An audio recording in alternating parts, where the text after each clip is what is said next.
Welcome to another edition of the Awakening Podcast on American Family Radio. Great to be with you again today. Folks, I've got some exciting news. This time next week, when you listen to the program, I will record the program before I leave. But this time next week, when you hear this program, I will be in Israel. Well, I might be in Poland. I'm going to Poland to visit Auschwitz first, and then I'm going to be going to Israel. I'll be talking more about that on the program next week. So just ask you all to pray for me, pray for the safety and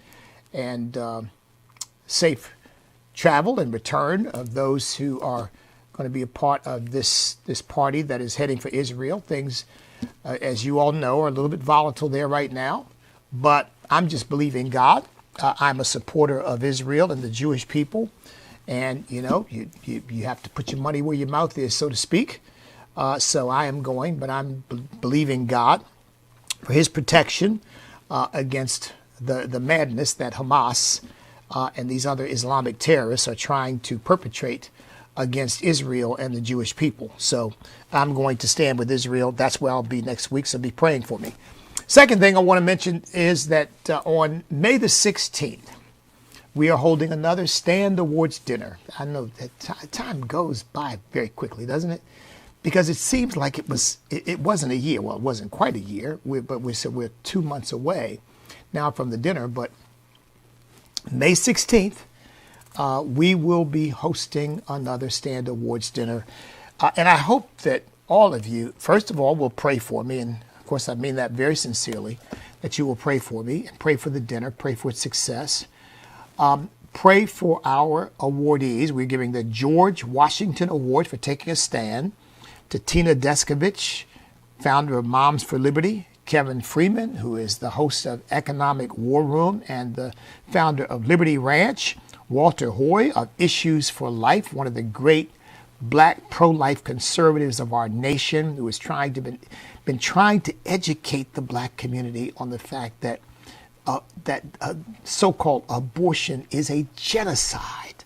It was in Margaret Sanger's intention. So great man of God. Stacey Washington used to be one of our hosts here on American Family Radio. She's now with another network, but she will be with us as well as an honoree. And Robert L. Woodson. If you haven't heard of Robert L. Woodson, the Woodson Institute, check it out. Again, he is one of those pioneer conservatives who really led the way for many, many people. Long before they started calling me all kinds of names, because I happen to be a black conservative, they were calling him those kinds of names, and he and others really kind of pioneered the way for me, the same way I'm pioneering the way for younger black conservatives coming along behind me, as they say, plowing the field, so to speak, for them. So it's going to be a wonderful, wonderful time, and I hope that you will come. Go to the website, standamerica.us, and click on, it's on the homepage, just click on to learn more. And I am pleased to let you know that American Family Radio, American Family Association, is one of the sponsors of our dinner, and they have been the sponsor of the dinner. I mean, I think this is the fourth one we've held. And they've been kind enough to sponsor everyone, every single one of them. And I'm so very grateful to American Family Radio, American Family Association, the Wildman family, for being willing to support the work that we are doing. So God bless each and every one of you. I hope you can come. It's going to be in Leesburg, Virginia at Cornerstone Chapel. You got a couple months. You can make plans to be there. You might need, of course, an overnight hotel room. But go to the website. You'll get information on that. And if you can't do anything else, you want to make a donation, please go right ahead. Even if you don't buy a ticket or you don't sponsor, but you just want to support the effort, feel free to do that. And again, there'll be more information about that on our website. Okay. I want to talk to you all today about something that is extremely important. And I don't suppose I should be surprised that this issue is coming up, but I guess I am concerned about it. Let's put it this way. I am concerned about it. Donald Trump is taking legal and constitutional action to put the federal government back on its appropriate footing, doing what it's supposed to do, right? The federal government is supposed to be protecting our borders from incursion, invasion, violation. That's part of its job. In fact, I'd say that's one of its essential jobs, because that goes to the responsibility that the federal government has, and the chief executive officer of our federal government, the President of the United States, and the Commander-in-Chief has, to keep all of us safe and secure within our borders and abroad, for that matter. It's appropriate. It's constitutional. It's part of his Article 2 powers. The President of the United States is supposed to defend the civil rights of the American people. And when you have men essentially violating women by invading their private spaces, and frankly, forgive me not to put too fine a point on it, but exposing themselves to young girls, and that's exactly what's happened, folks. Let's not pretend otherwise. Exposing themselves to young girls, and then condemning the girls who say this is inappropriate. We're not comfortable with this. We don't like this. Attacking them as if they are the problem. They're the enemy. The President of the United States is supposed to defend the civil rights of the American people, and that's exactly what he's doing by issuing the executive orders and changing the policies of the federal government in order to recognize and in order to defend the civil rights and the civil liberties of young girls who have been given by Title IX the ability to enjoy athletic opportunities and scholarships and sports the same way men do, without having to compete with men who are physiologically larger and biologically more athletic. Now, folks, those are just facts. And when I say biologically more athletic, what I mean by that is the respiratory system of men, the musculature of men is genetically different than women. That doesn't mean women can't be outstanding athletes, and that doesn't mean that they can't do wonderfully extraordinary things. I mean, you ever seen one of these young ladies who are gymnasts? I mean, it is absolutely astounding. But they're not designed to compete with men. And so the President of the United States is protecting their Title IX rights, is protecting their civil rights, their civil liberties. That's what he's supposed to do.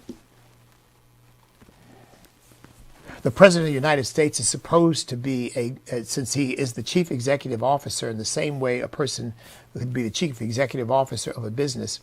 I'm the chief executive officer of my organization. I'm responsible for the budget of my organization. I'm responsible for not wasting money in my organization, not spending money inappropriately in my organization, and for seeing to it that the organization has the resources that it needs to do the job it is charged to do. That's my job as CEO. Well, the president's really no different.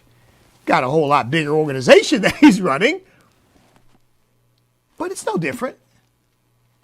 He is within his constitutional authority to identify waste, to identify fraud, to identify overemployment. In other words, excessive staffing, too many people doing a job that can be done with far fewer. I mean, Elon Musk went into Twitter, now called X, folks, and chopped the staff by 80%. And the business, the organization, is still running just fine. Now, you would have thought, right? Business people running it before he took over. You cut 80% of his staff and it's over. How can you even run? But he's running it. Well, you know, he cut out a lot of waste, a lot of overemployment that was not needed to run the business. I guess they were running it like liberals run the government, which is just basically use it as a crony opportunity to reward your friends and and pursue your your leftist agenda, and who cares what happens to stockholders, and who cares what happens to the money, and who cares what happens ultimately to the business down the road, as long as you get your agenda fulfilled, and as long as you have power, and as long as you're controlling things. I mean, that's what matters. The long-term health of the organization does not matter until you reach a crisis level where you're concerned about losing it, and then maybe, just maybe then, you try to do something. But guess what? Even then, you blame other people. You don't take responsibility for what you've done. You blame other people. And then you demand that somebody else bail you out. I mean, that's the leftist way. The President of the United States is doing exactly what he should be doing. He's cutting costs. He's cutting back on the staffing that is far beyond what is needed to do the job. The President of the United States is trying to start America moving on a path toward cutting our debt, cutting our deficit, and ultimately to debt freedom. I really believe that's the path that he wants to go on. He's never going to see that happen probably in his administration, maybe not even in his lifetime. But that's the direction we ought to be moving in. Folks, I said all that to simply say that's exactly what the President of the United States should be doing. Now, we have separation of powers designed into our Constitution so that each branch is separate but co-equal, and those branches do not have the right, except with certain limited constitutional exceptions, do not have the right to encroach on one another's authority. Where the authority of one branch crosses over into the authority of the other, then one branch has the ability to check the other branch's power and to say, no, whoa, you can't do that. You're encroaching on our power as legislature. You're encroaching on my power as executive. You're encroaching on our power as the judiciary. But really, aside from that, the judiciary doesn't have the right to try to become the executive. The legislature doesn't have the right to become the executive. And the president doesn't have the right to become the legislature. The judiciary doesn't have the right to become the legislature.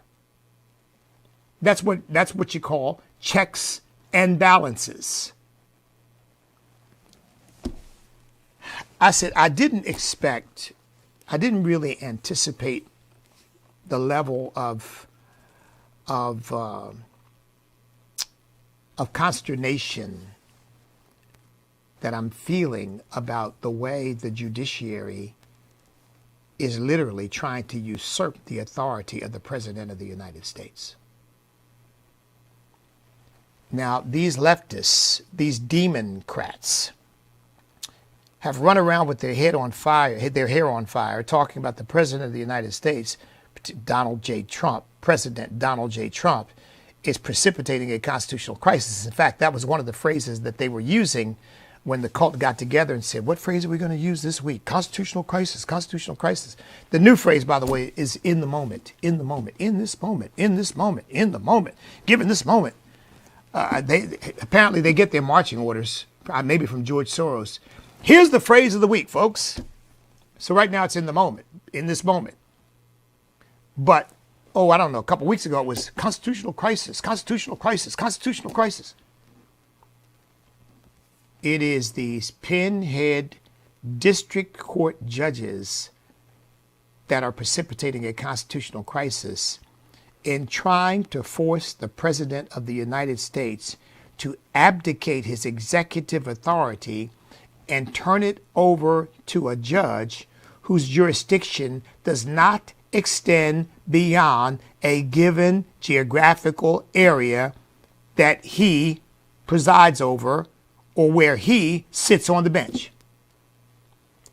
How in the world, folks, do you have a judge in San Francisco or a judge in Seattle or a judge in California? Of course, that's where they're going. They're going as to the far west, hoping to get the most communist judge they can find. I mean, they're just the most corrupt and ideologically crazy judge they can find, and get him to rule on some matter that the ACLU and George Soros and this whole coalition of the godless has concocted, and to get this judge to rule on that. And then when the president says, you don't have the jurisdiction to tell me how to run foreign policy. You don't have the jurisdiction to tell me how to deal with military matters, how to deal with national security matters. You don't have the jurisdiction to do that. Whoa, whoa, whoa. See, we told you the president of the United States is acting like a dictator. He's precipitating a constitutional crisis. No, he's not. Folks, as you all know, I am an attorney. I actually taught law. I never taught constitutional law, but I've certainly studied constitutional law.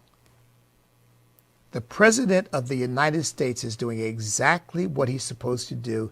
And what he's supposed to do is to defend the constitutional prerogatives of the presidency against encroachment by the other branches of government. That is part of his job, to maintain the integrity of our constitutional republic. Now, folks, I hope I made that clear. Not only is he not doing anything wrong, he would be doing something wrong if he simply threw his hands up and said, oh, well, if the judge said this, a district court judge out in San Francisco says, I have to turn the plane around in international waters and fly it back to the United States and bring all these. I can't put it any more plainly than that. The president of the United States would be violating his oath of office if he did that. He has got to say no. Now, when he says no, obviously, he appeals to a higher court, and ultimately it's going to land in the Supreme Court. But in the meantime, he's got to defend the prerogatives of the President of the United States. Because it's not just about him. It's about precedent for future presidents.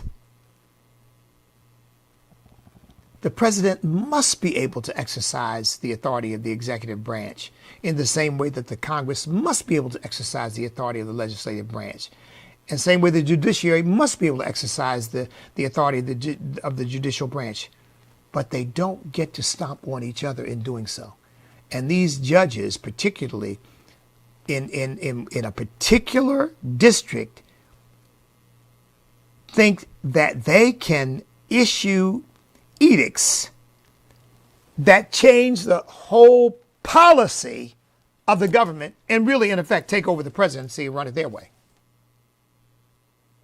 Folks, this is judicial madness. And by the way, let me say this. There are a couple of things that really have to be said about this. Here's the first thing, and I have said this repeatedly. In fact, I was going back and reviewing some of the things that were said about me when I ran for office, particularly on the issue of judges and homosexuality and far left ideology and all of that. What I said was, you shouldn't be appointed a judge if you already have an overweening, overarching, overwhelming ideological agenda, because that is what will drive you, not the law and not the Constitution of the United States. Because you will always be looking for a way to further that bias that is so deeply ingrained in you, to which you are so committed. Look, when we had, for example, the constitutional amendment in Virginia that defined marriage as a union between one man and one woman, which is what 30 states did that. When the judge who overturned that constitutional amendment, claiming it was a violation of whatever, I mean, I don't know what it was a violation of. So since two men cannot get married, period, and two women cannot get married, period.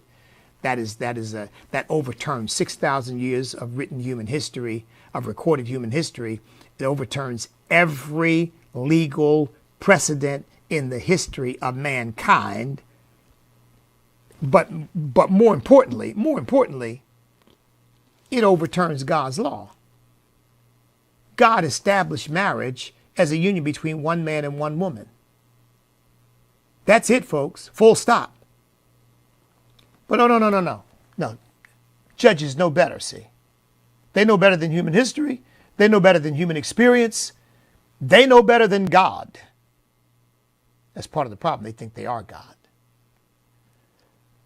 When they are imbued with this ideological predisposition. Now somebody might say, well, aren't you, but then couldn't you say the same thing about conservatives? No, because if a true conservative, particularly a biblical worldview conservative, honors this country as a constitutional republic and therefore would not, for example, I am a born-again believer. I'm filled with the Spirit of God. I love the Lord. I'm a Christian. I'm a disciple of Jesus Christ. I don't make any bones about that. I'm not compromising that. I'm not apologizing for that, period. But if I were ever appointed a judge, and by the way, I never wanted to be a judge because judges are too hemmed in. They're too restrained. They can't get involved in the public debate because they have to remain neutral in these things, or certainly maintain the appearance of propriety. And I want to be able to say whatever I want to say about any issues that come up. So I was never interested in any kind of judicial appointment. But let's say I was appointed a judge. I wouldn't go into the judiciary with a view, I'm going to advance Christianity as a judge. I want to advance Christianity as a human being, as a disciple of Jesus Christ. But as a judge, I would go into the judiciary wanting to advance the law and the Constitution of the United States, period. I would want to be true to what the Constitution says, and I would want to be true to what the law says, even if I don't like the law. I would leave it to others to say, well, you know what, this really is a bad law. Now, if I found a law that I thought really violated the Constitution of the United States, that would be a different matter. Then I might be in a position of authority to overrule such a law. But it would be because it violated a higher law, which is the Constitution of the United States. But I'm not going to the judiciary as a Christian and say, well, I don't care what the Constitution says. I'm here to further the cause of Christianity. No, I wouldn't do that. But you see, that's not the way they think. So this judge in Virginia, when she overturned the constitutional amendment defining marriage as a union between one man and one woman, said in comment, "This is why I became a judge. This is the moment I've been waiting for." But see, that is not a neutral arbiter. That is a person with an agenda. And so these judges, or this judge, for example, the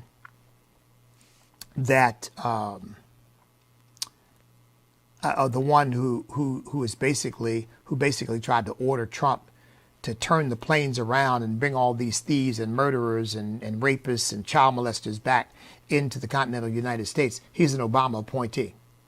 That kind of tells you all you need to know. Or is he the far leftist, just like Obama?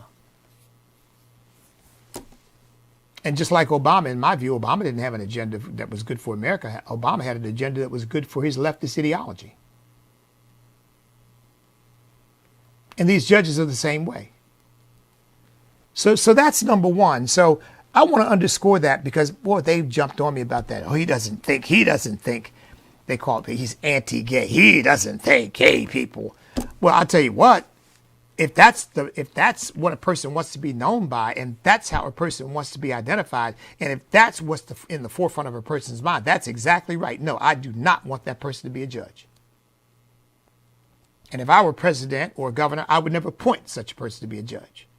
Because I'd say that person is incapable of impartiality because he or she, if those pronouns are appropriate,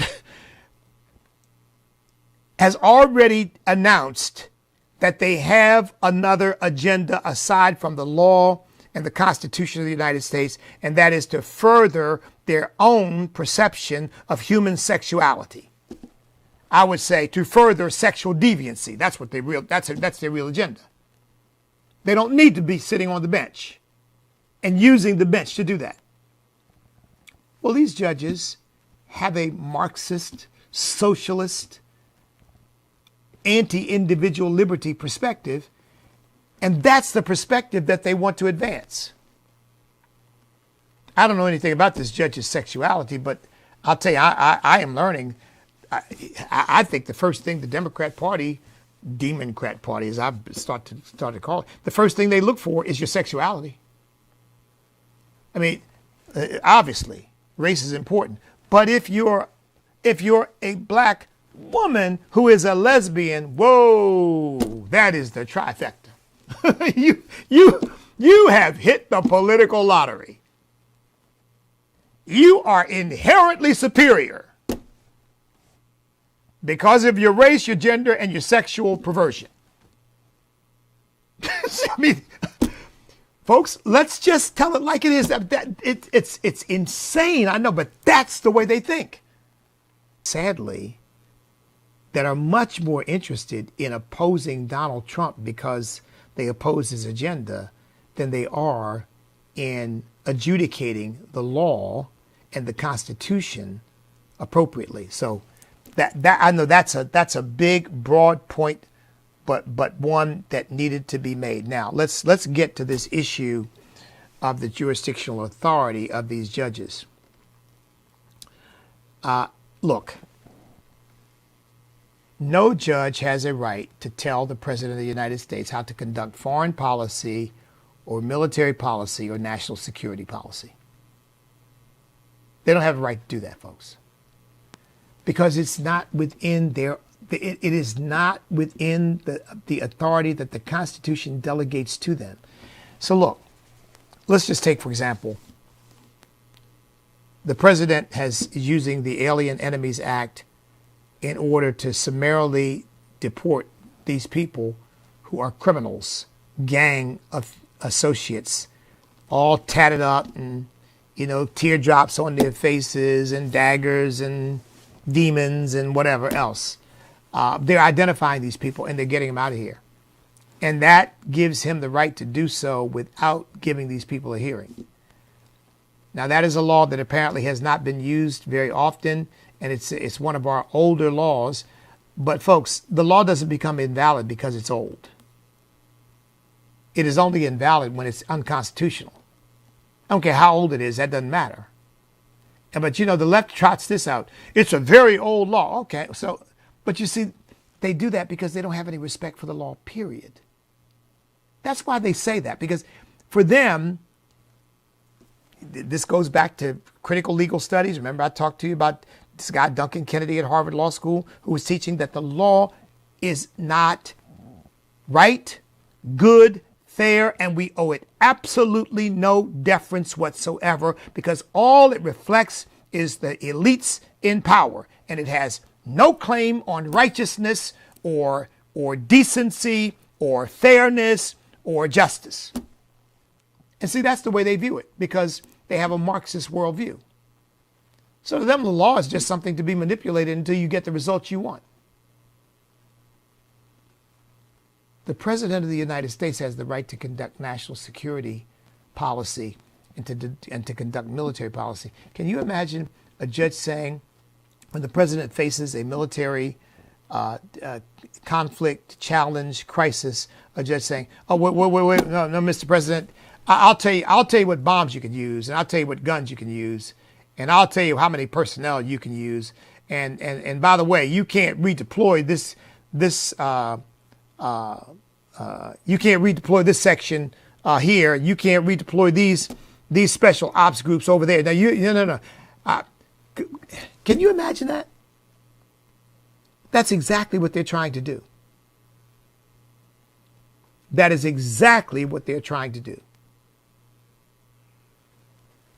And I don't know how ultimately the Supreme Court will come down, because I'll tell you something, folks. There's only two justices I have real confidence in, Justice Clarence Thomas and Justice Samuel Alito. That's it. The others, maybe, maybe not. It depends on the case. Chief Justice Roberts, I don't think you can trust as far as you could throw him. And by the way, he's already come out saying, you can't impeach this judge. Well, look, he said because, you can only impeach a judge for high crimes and misdemeanors, and you can't impeach him because he rules against you. Yeah, but when he encroaches on the Constitution of the United States and the authority of the president and makes some outrageous decision, let's say some judge did try to tell the president, no, you're not going to conduct a war that way. You're going to conduct a war this way. You're going to conduct a military incursion this way, not that way. To me, that's impeachable because that judge has completely lost his mind. I would call that a high crime because I think high crimes doesn't refer to robbing, stealing, killing. I think high crimes refers to something that actually presents a real threat, a real danger to the safety and security of the American people and the integrity of the rule of law. And I think a judge would be impeachable for something like that. I mean, suppose a judge gave somebody jurisdiction who decided, an enemy combatant decided they were going to sue and say, you can't fire at them because, and blah, blah, blah, blah, make some stupid legal argument. And the judge agreed with it and said, I'm issuing an injunction against the president of the United States. You can't deal with this enemy combatant. That's crazy. But we're on the verge of that. I mean, it's not quite that situation, but if he can do this, if he can say, you can't lay people off. Really? Well, why don't you come here and you run the government then? That was the only one problem. We didn't elect you. You can't deport Trendeawagwa, MS-13, and other bad actors that pose a threat to the safety and security of the American people. You can't deport them. You got to bring them in. You got to bring them back to our country. Really? Well, I'll tell you what. Maybe you need to go down to the border and work as a border patrol agent then, instead of sitting behind a bench. I mean, folks, this is so out of order. But here's why this concerns me. Because, see, right now, the Democrat Party is in such disarray that they're looking for something to hang their hats on. They're looking for something because right now, more and more Americans are seeing them as insane. Maybe even seeing them as behaving like a cult. You see the way they're treating Chuck Schumer right now? I mean, folks, they turned on him on a dime. Now, Chuck Schumer has been a loyal, faithful member of this cult. But the moment he stepped away from the cult and did something that the cult didn't want him to do, they turned on him with a viciousness that you only see in a godless cult. They're in complete meltdown right now. And they're looking for a way back. They're looking for something that will communicate to the American people. Look, we're saying we're reasonable. I mean, these people don't care anything about the Constitution of the United States. But all of a sudden, we're facing a constitutional crisis. I mean, the same people who told us that the Constitution is an antiquated document because it was written by a bunch of racists and slaveholders, and we really shouldn't pay any attention to them. And we need to tear down the statue of George Washington, who presided over the Constitutional Convention, tear down the statues of the Founding Fathers, many of whom were at the Constitutional Convention and passed the Constitution because they were racist, they were slaveholders, and the Constitution is an act. America is systemically racist because the Constitution itself is a racist document. Now, we've been told that all along. Now, all of a sudden, we're facing a constitutional crisis. I've even heard Democrats for the first time, I think, in my adult life say, I took an oath to the Constitution. Really? Really? You could have fooled me. You could have fooled me. But see, this is what they're up to. So now, what must the President of the United States do? I think he has to do and double down on what he's doing right now.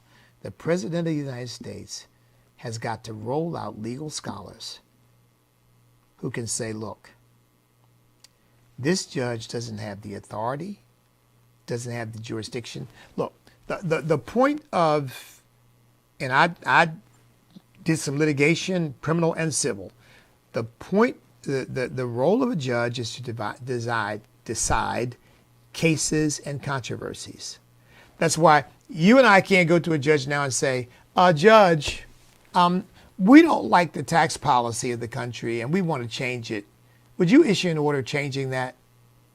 Well, some of these crazy judges might say, you know what, that sounds like a good idea. but no. What the judge can do is you come to a judge and you say, Your Honor, I'm bringing a lawsuit against the IRS because the IRS, in doing X, Y, Z, violated the statutory limitations or violated my constitutional rights. That's a case and a controversy.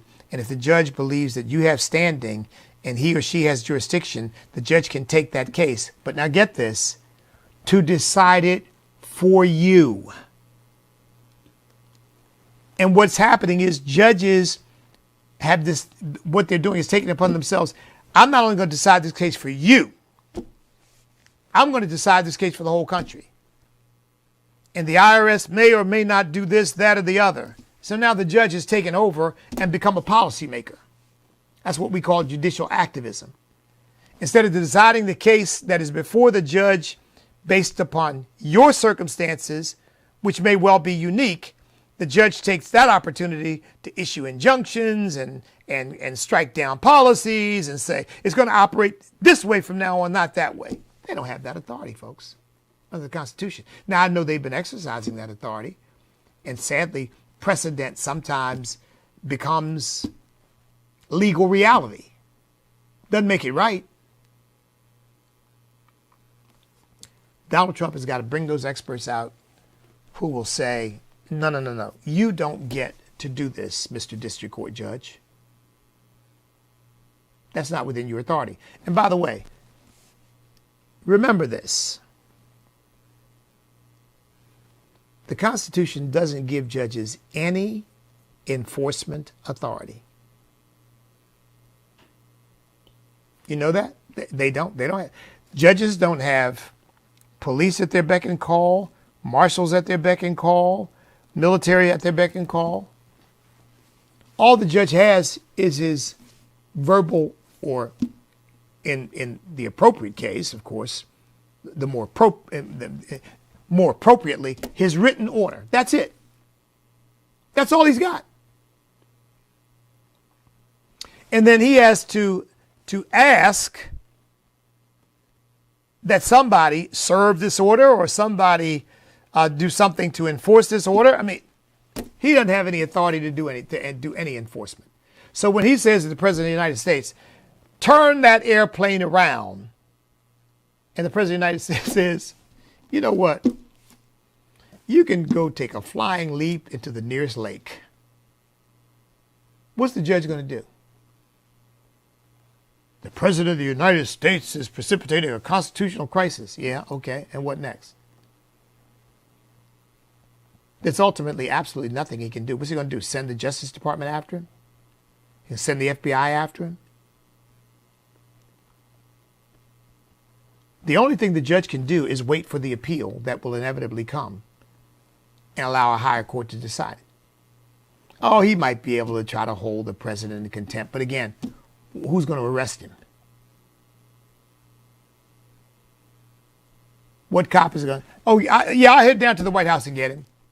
I'll lock him up for you overnight, Judge. Hold it. I mean, as a practical matter, the judge has no power to do anything or to make the President of the United States do anything. And that's not a constitutional crisis, that's constitutional order. Because the president is a separate and co-equal branch of government. And the judge does not have the right to impose punishment on the President of the United States for carrying out his constitutional duties.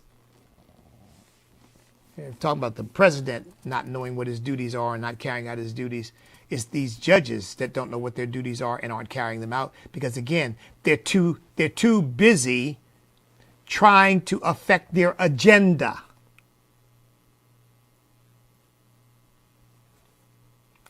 I thank God we've got a president who understands the authority that the Constitution gives him.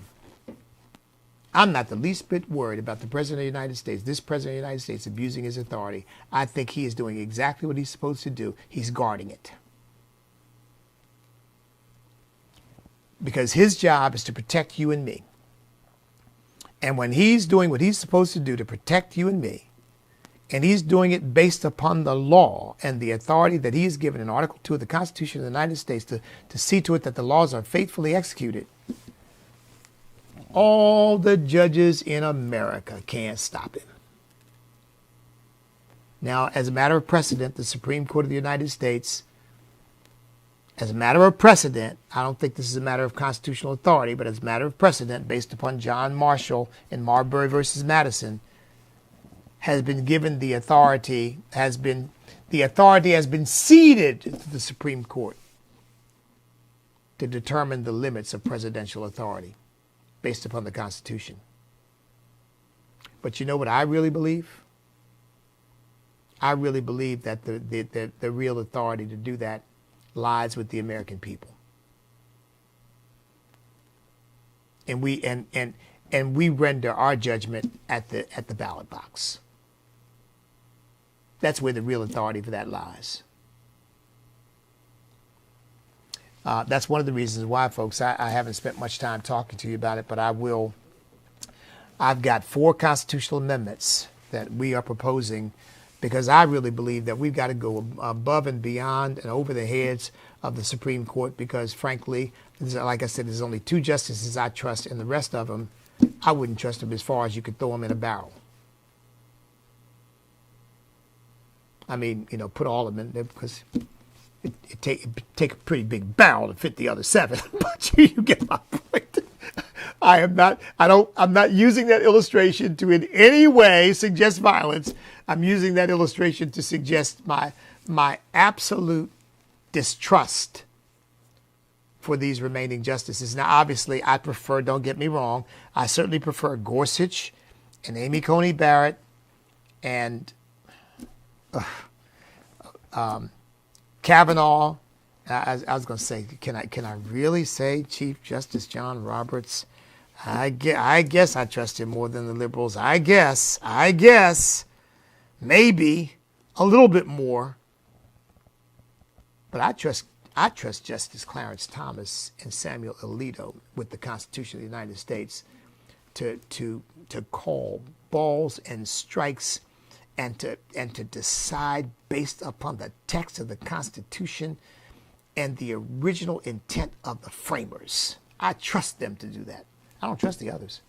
Not when Gorsuch says, well, Title IX, the 1964 Civil Rights Act, Title VII, which refers to sex, means sexual orientation and gender identity. What? And you're supposed to be a textualist and an originalist? And he wrote Bostock. I mean, so I prefer to have them over the 3 leftists, the 3 Marxists, who don't know their heads from a hole in the wall. One of them doesn't even know what a woman is. I'm not a biologist. Oh my goodness gracious! And you want me to entrust you with the Constitution of the United States? Lord help us. No, thank you. So we just need to be prayerful about this and believe the President of the United States will continue to use the great talent and gifts that God has given him and assemble around him a group of legal scholars who can wade through this mess and that the American people will be smart enough to understand. See, we're so far from our constitutional system now anyway, which is why the Democrats are always referring to our democracy, because they really don't want a constitutional republic, because they don't want any limits on government. What they want is to be able to have, when the majority decides a day and the majority decide to vote on something, that they can do whatever they want to do. That's what they really want. And that's what they really mean by democracy. It's a code word for tyranny for them. But a constitutional republic means government has limits on its power in order to preserve the chief aim of the Constitution, individual liberty. That is its chief aim, individual liberty. Now, there's a lot that goes into the construction of a government to preserve that, obviously, but that is its chief aim. But not for these leftists.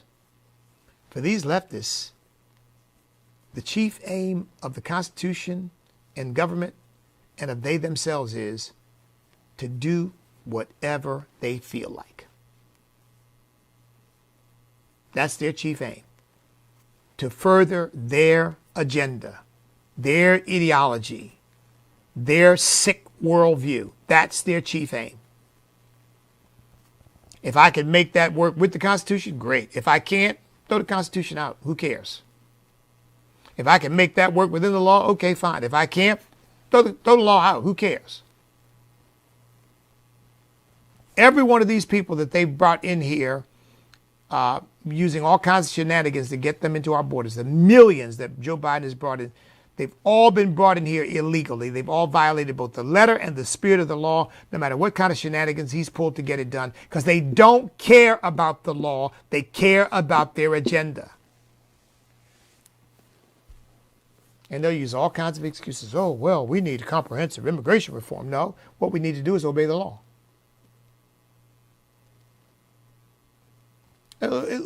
Folks, it's the same thing. They're always complaining about the firearms, the law-abiding citizens. But when these thugs and these criminals and these murderers end up getting arrested, they never throw the book at them over having guns. Guns are the problem. Guns are the problem. Some criminals got a gun. Oh, well, you know. I mean, it's practically disregarded. But you got to stop the law-abiding citizen from being able to own a firearm that has more than 5 rounds in a magazine at a time. It does. Yeah. And of course, what's the Second Amendment say? Do you think they care about that? No, they don't. Oh, that shouldn't apply, and that they didn't. What they care about is their agenda. And anything that furthers it, great. Anything that gets in the way, no matter what it is, there's nothing sacred other than what they, in their own perverse lust, want. That is all that is sacred. That's it. So, folks, we are on the way to reaffirming our constitutional republic. That's what President Trump is doing. And I just pray that he will get the support that he needs from the Supreme Court of the United States, and that ultimately, of course, he will get the support that he needs from the people of the United States. The best way we can do that leading up to in the 2026 is to make sure that we give him more votes in the House and more votes in the Senate to support his agenda for the American people, for our well-being, which again is what the government was established to further. Our country was not set up as a constitutional republic so that we could serve the government, but so that the government could serve us. And the President of the United States is trying to restore that balance, and I trust that he will. That's going to do it. I've got to go. But look, it's been great. Can't wait to be back with you again next week to talk to you more about my trip to Auschwitz and my trip to Israel. Really exciting times. Pray for me. In the meantime, don't forget the Stand Up Wars dinner, May the 16th. Friday, May the 16th at Cornerstone Chapel, Leesburg, Virginia. Go to standamerica.us to check it out. If you're in my area and you're listening to this podcast, I will be at my church, 943 Canal Drive in Chesapeake, Virginia, proclaiming the gospel of Jesus Christ without compromise or apology. Stop by. Services start at 11 a.m. Eastern Time every Sunday morning. In the meantime, folks, stand up, step up, speak up, and refuse to back up, because we cannot be defeated if we will not quit, because we